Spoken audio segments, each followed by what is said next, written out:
জীবনে আমরা সবাই শান্তি খুঁজি। কেউ টাকা রোজগার করে শান্তি খোঁজে, কেউ মানুষের ভালোবাসায় শান্তি খোঁজে, আবার কেউ সফলতার পিছনে ছুটতে ছুটতে একসময় নিজের মনকেই হারিয়ে ফেলে। আজকের গল্পটি এমন একজন মানুষের যে সব কিছু পেয়েও নিজের মনকে হারিয়ে ফেলেছিল, আর তারপর মেডিটেশনের মাধ্যমে খুঁজে পেয়েছিল জীবনের আসল শক্তি। গল্পটি মন দিয়ে শুনুন, কারণ এই গল্প হয়তো আপনার জীবনকেও বদলে দিতে পারে। শহরের ব্যস্ত রাস্তাগুলোর মাঝে ছোট্ট একটি ফ্ল্যাটে থাকত অর্ণব নামে এক যুবক। বয়স খুব বেশি না, মাত্র ২৮। একটি বড় কোম্পানিতে চাকরি করত সে। বাইরে থেকে দেখলে মনে হতো তার জীবনে কোনো অভাব নেই। ভালো বেতন, দামি মোবাইল, সুন্দর পোশাক, বন্ধুদের আড্ডা, সবকিছুই ছিল। কিন্তু একটা জিনিস ছিল না: শান্তি। প্রতিদিন সকালে ঘুম থেকে উঠেই সে মোবাইল হাতে নিত, সোশ্যাল মিডিয়া খুলে অন্য মানুষের সফলতা দেখত, আর নিজের জীবনকে আরও ছোট মনে হতো। কারো নতুন গাড়ি, কারো বিদেশ ভ্রমণ, কারো কোটি টাকার ব্যবসা। এসব দেখে তার মনে হতো, আমি এখনো কিছুই করতে পারলাম না। আমি কি সত্যিই পিছিয়ে পড়ছি? আমার জীবনটা এত অস্থির কেন? ধীরে ধীরে অর্ণবের ভেতরে ভয় জমতে শুরু করল। সে রাতে ঠিকমতো ঘুমাতে পারত না। মাথার ভিতরে হাজার চিন্তা ঘুরত।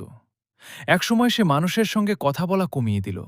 হাসি খুশি ছেলেটা ধীরে ধীরে চুপচাপ হয়ে গেল। একদিন অফিসে একটি ছোট ভুলের জন্য বস তাকে সবার সামনে অপমান করলেন। সেই মুহূর্তে অর্ণবের মনে হল সে যেন ভিতর থেকে ভেঙে পড়ছে। অফিস শেষ হওয়ার পর সে একা একা হাঁটতে হাঁটতে শহরের এক নিরিবিলি পার্কে গিয়ে বসে। সন্ধ্যার হালকা বাতাস বইছিল, চারদিকে শান্ত পরিবেশ। হঠাৎ তার চোখ গেল একটি বৃদ্ধ মানুষের দিকে। বৃদ্ধটি একটি বড় গাছের নিচে চোখ বন্ধ করে একদম নিশ্চুপ বসেছিলেন। অর্ণব কিছুক্ষণ তাকিয়ে থেকে কাছে গিয়ে জিজ্ঞেস করল, আপনি এখানে একা বসে কি করছেন? বৃদ্ধ ধীরে চোখ খুলে মুচকি হেসে বললেন, নিজের মনকে শান্ত করছি। অর্ণব একটু হেসে বলল, মন কি আবার শান্ত করা যায় নাকি? বৃদ্ধ এবার আকাশের দিকে তাকিয়ে বললেন, যে মানুষ নিজের মনকে নিয়ন্ত্রণ করতে পারে সে পুরো জীবনকেও নিয়ন্ত্রণ করতে পারে। কথাটা অর্ণবের হৃদয়ে গিয়ে লাগল। তারপর বৃদ্ধ তাকে বললেন, প্রতিদিন মাত্র ১০ মিনিট চুপচাপ বসবে, চোখ বন্ধ করবে, আর শুধু নিজের শ্বাস প্রশ্বাস অনুভব করবে। অর্ণব প্রথমে বিষয়টাকে খুব একটা গুরুত্ব দেয়নি, তবুও সে চেষ্টা শুরু করল।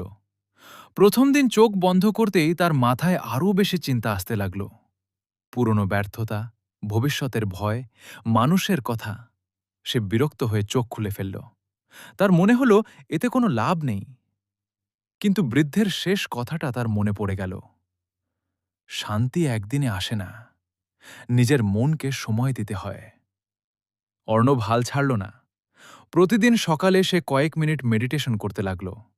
ধীরে ধীরে সে বুঝতে পারল তার রাগ কমে যাচ্ছে, মন আগের চেয়ে অনেক শান্ত লাগছে, রাতে ঘুম ভালো হচ্ছে। সবচেয়ে বড় কথা, সে আবার নিজের ভিতরের আত্মবিশ্বাস ফিরে পাচ্ছে। যে মানুষটা আগে ছোট ছোট কথায় ভেঙে পড়ত, এখন সে অনেক স্থির। একদিন তার এক বন্ধু অবাক হয়ে জিজ্ঞেস করল, তুই এত বদলে গেলি কিভাবে? অর্ণব হালকা হেসে বলল, আগে আমি বাইরের শব্দ শুনতাম, এখন আমি নিজের মনের নীরবতা শুনি। সেদিন অর্ণব বুঝতে পারল, জীবনের সবচেয়ে বড় যুদ্ধ বাইরের মানুষের সঙ্গে নয়, নিজের মনের সঙ্গে। আর মেডিটেশন হল সেই শক্তি যা মানুষের ভিতরের ভয়, অস্থিরতা আর নেতিবাচক চিন্তাকে ধীরে ধীরে দূর করে দেয়। কারণ শান্ত মন ছাড়া কোনো মানুষ কখনো বড় সফলতা অর্জন করতে পারে না। এই গল্পের শিক্ষা: মেডিটেশন মনকে শান্ত করে, ভয় ও দুশ্চিন্তা কমায়, আত্মবিশ্বাস বাড়ায়, মনোযোগ বৃদ্ধি করে, জীবনে সঠিক সিদ্ধান্ত নিতে সাহায্য করে। যখন পৃথিবীর কোলাহলে আপনার মন ক্লান্ত হয়ে যাবে, তখন কিছু সময় নিজের জন্য রাখুন।